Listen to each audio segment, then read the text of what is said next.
Čaute. Čaute. Tak, máme tu sobotu ráno a rozhodli sme sa s mojím trénerom ukázať vám nejakú správnu techniku bicepsu a tricepsu, tak poďme na to. Dáme si prvý cvik na biceps, je to bicepsový zvyk s celou tyčou. Roberto, ukáž nám, ako to správne cvičí. Čo je veľmi dôležité pri tomto cviku je dobrý postoj, to znamená izolovať ruky, aby sme mohli poriadne reciťovať. Druhá vec, takisto musíme sústrediť na správnu techniku dýchania. Veľmi časté chyby sú tam najmä čítovanie, ktoré väčšinou ľudia si dajú neprimerané váhy. To znamená, že moc to hádžu na seba.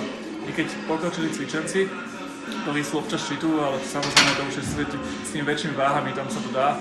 Ale neodporúčam to, radšej sa sústrediť na tú správnu techniku, naozaj sa to naučiť a jednoducho precítiť ten biceps hlavne.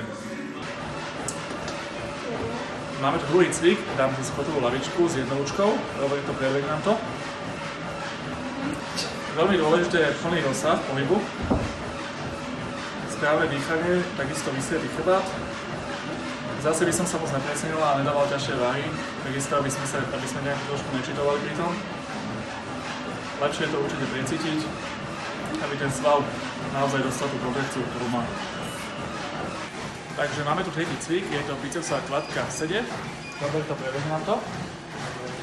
Tento cvik má veľké výhody, hlavne v tom, že cvik sa veľmi dobre izoluje, dobre sa tam prepumpuje biceps. Samozrejme, dá sa tam takisto čítovať pri veľkých váhach. Osobne takisto odporúčam nepreceňovať sa a sústrediť sa na to precítenie, na tú kontrakciu. Viac ako 3 cviky by som na biceps neodporúčal, potom by som sa posunul ďalej na ďalšiu partiu, radšej hlavne v tých začiatkoch stačia úplne 3 cviky, sústrediť sa na správnu techniku. Triceps máme odcvičený, pustíme sa do tricepsu, nech máme komplet celé ruky. Jeden z základných cvikov je bench press na úzko. Roberto nám predvedie ako, Roberto, pustíme sa do toho. Vysvetlím si, čo je zase najčastejšie chyby, podobne ako u tlakoch, u klasických benchov. Ramena zatiahneme dozadu, lopatky k sebe. Veľmi dôležité v tom dýchanie, to znamená, že pri tlaku robíme silný výdych. Takisto by sme sa nemali preceňovať, to znamená, nedávame si väčšie váhy, potom môžeme tam zapájať zbytočne ramena a môžeme sa zraniť. To znamená, fakt musíme odhadnúť svoje váhy. Super, Roberto. Toto je jeden z takých tých ťažších cvikov, kde sa viac zameriame na ten úder toho tricepsu. Budeme pokračovať ďalej, ale toto je taký ten prvý cvik, čo by som určite dával na začiatku. Máme tu ďalší cvik na triceps, dáme si francúzske tlaky. Roberto nám zase prevedie ako na to. Roberto, pustí sa do toho. Čo sa týka polohy, je voľné. Niektorí si dajú rovnú lavičku, niekto trošku šikmu. Ja osobne odporúčam jemne šikmu. Veľmi dôležité je zaizolovať ten triceps. Precíťovať to, takisto dôležité dýchanie správne. Super.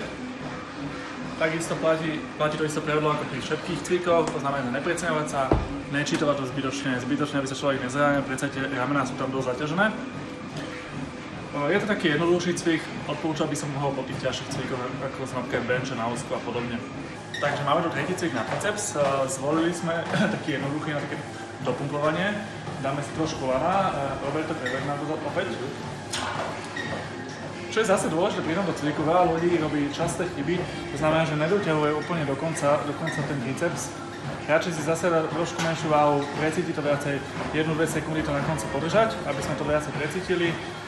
Je to výborný cvik nakoniec, takže to by som fakt zvolil už po tých ťažkých cvikoch. A hlavne fakt dať si na to pozor, zbytočne nepreceňovať sa, nedávať nejaké veľké váhy a pomalinko, oni tie váhy pôjdu ale časom, ale chce to čas. No, dnes sme si dali ruky, biceps, triceps, dali sme si pár základných cvikov a niečo vám povedal o tom aj môj tréner. Pokiaľ vás zaujímali nejaké ďalšie cviky, možno nejaké iné, toto boli také základné, ktoré môže každý začiatočník si dať, hej. Sú aj komplikovanejšie techniky, ale myslím, že toto na začiatok stačí. Pokiaľ by vás niečo iné zaujímalo, kľudne nám napíšte do komentu, dajte odber, aby vás žiadne video neutíklo, nejaký ten like, budeme veľmi radi.